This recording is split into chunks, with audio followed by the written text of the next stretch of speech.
Today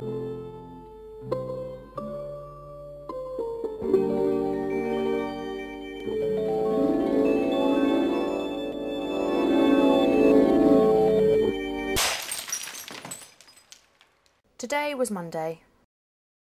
Nothing too special. Most of my day was spent at work, as per usual. Missed the last bus home. Had to walk. It was freezing. Got home and decided to run myself a nice hot bath. There was no hot water. Fantastic. Tuesday the 8th of February. Dear Diary, today I made a decision. I decided to empty my thoughts into your pages. Today I started my diary. Though your pages are empty at this point in time, soon they will be full. Rich with the stories of my life, of who I am, who I met and what I saw.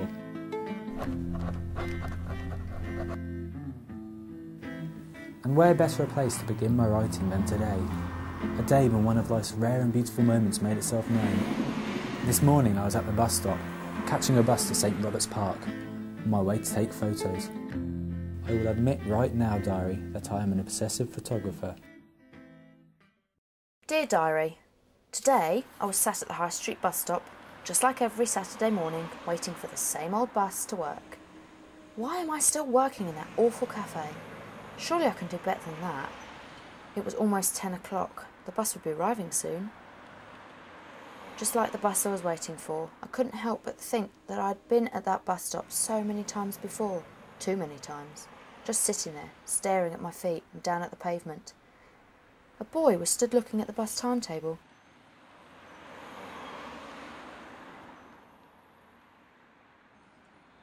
I sat at the bus stop. I took my photo scrapbook out of my rucksack. Maybe I'd find inspiration for today's photos, I thought. A girl was sitting next to me. I turned to look at her. She looked back. I smiled at her. No response. She looked straight past me, as if I wasn't there. Why didn't I smile back? I guess bus stops just make me feel uncomfortable. Having to sit next to strangers for long periods of time is not my idea of fun. But there was something different about this stranger sitting next to me. I could feel it. I wondered what was in that scrapbook of his. I could feel her as she moved closer. She was looking into my scrapbook. She looked up at me. I smiled at her again. Could I see her smiling back? We started talking. She asked about my photographs. I was fascinated by what he had to tell me about each photo. Different places, different times, each one with a different story behind it. He was passionate about his work. I was mesmerised. Isn't it strange how you can meet someone you've never known before and immediately feel a connection? We both looked up at each other again. It was as if our eyes were drawn together. She had beautiful eyes. I couldn't stop looking into them. The bus was arriving. As his bus pulled up, he asked if he could take a photo of me. It was quickly taken. I shook my hand and ran onto the bus. I noticed something on the ground. It was one of his photos. It must have fallen out of his scrapbook. I tried to call him, but I couldn't. I didn't know his name. I didn't even tell him mine.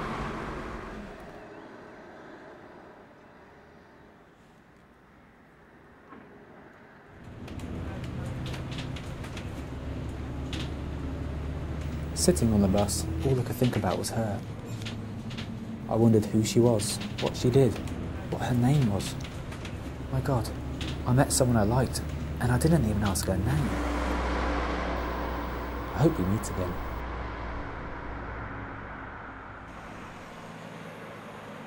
I picked the photo up from the ground. Who was the person standing next to the tree? 10:15, the bus wasn't going to turn up. I decided to give work a miss today. I'm sure the cafe survived the day without me. I walked home, alone, again. It was still freezing. Thank God I remembered to turn the hot water on this time. Wednesday the 9th of February. Dear Diary. Today I developed my photos. There's nothing more gratifying to me than bringing a photo from film to paper, watching it come to life before my eyes. There's something magical about the whole process. I came across the photo of the girl from the bus stop. It looked blurred and out of focus. I haven't been able to stop thinking about her. I wonder what she's doing right now. I wonder if she's thinking about me too. Dear Diary, today marks a new point in my life. I gave up my job. I'm fed up of working in that horrible cafe, serving strangers, pretending I'm happy to pour them their tea and coffee. Is that caffeinated or decaf? Would you like sugar with that, sir? How many? Oh, I don't want a job like that. Ever since yesterday, my mind has been elsewhere. Even though I hardly know him, I can't stop thinking about the boy from the bus stop. I wish I could turn back time and be there again. There's so many things I could have told him that I didn't. So many things I could have asked him. I wish we could meet again. Finally, I had the photo of the girl in my hands. It was out of focus, blurred, just like the negative. Her face was a vague shape, a hazy nothingness. Why was I in such a rush to catch that bus? Is this blurred representation all I have to remember her by? I long to look back into her deep, beautiful eyes, Diary. If only I could meet her again. Who are you? Where are you? Will I ever see you again?